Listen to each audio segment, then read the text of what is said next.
हम जिस तरह से देख रहे हैं, देश जिस तरह से देख रहा है, उसी तरह से जेन जी भी इन सारी घटनाओं को देख रहा है। और मैं ऐसा मानता हूं कि समाज का एक बड़ा वर्ग, और जिसमें मैं भी शामिल हूं, या बहुत सारे लोग, अभी जेन जी जो सोच रहा है और जिस तरीके से उसका नज़रिया बदला है, अभी भी हम उसको शायद समझने में उतने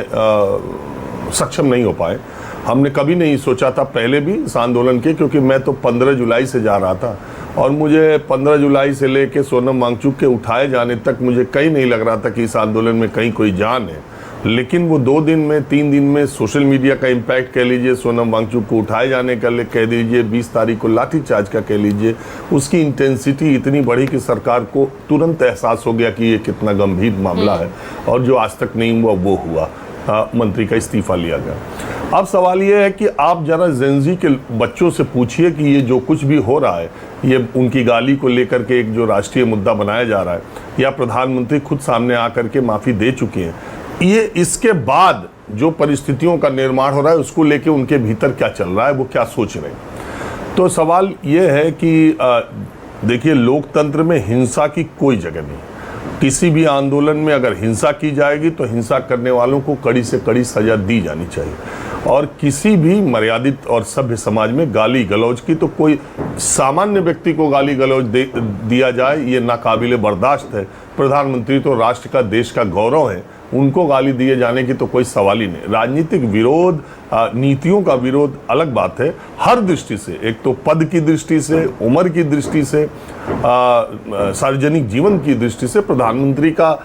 कद सबसे ऊंचा होता है देश में, और वो राष्ट्र का गौरव। प्रधानमंत्री पद पर कौन व्यक्ति है ये इम्पोर्टेंट कम है, प्रधानमंत्री देश का प्रधानमंत्री होता है और उनका सम्मान सबसे ऊपर। तो ये बात, और उन्होंने बड़प्पन दिखाते हुए, और उन्होंने जो वीडियो जारी किया वो ये विश्वास दिलाने के लिए जेन जी को था कि आपने गलतियां भले की हों, लेकिन अभी जीवन में अभी आपको आगे आना, इससे सीख लेकर के आप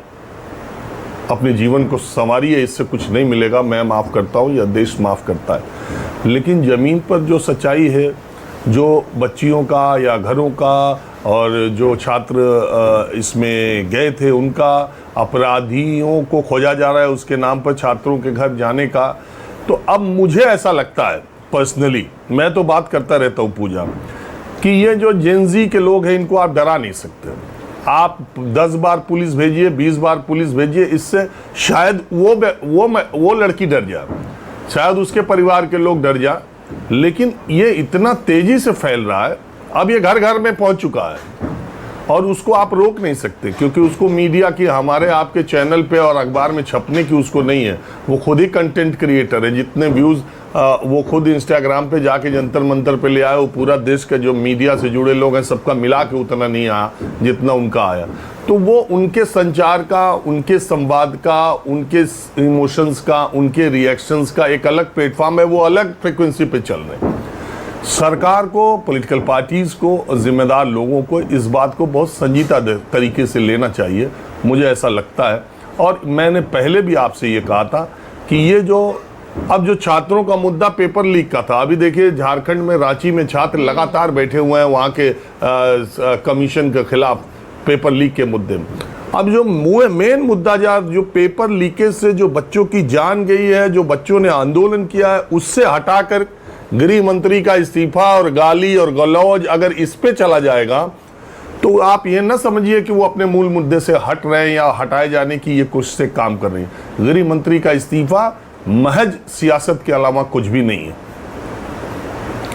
और उसकी मांग करना महज सियासत के अलावा कुछ भी नहीं है, और छात्रों के इस मुद्दे को संसद में जिंदा रखा गया है, उसकी वजह से ये बातें की जा रही है। मेरा ऐसा मानना है, गृह मंत्री का इस्तीफा मांगना सिर्फ सियासत है,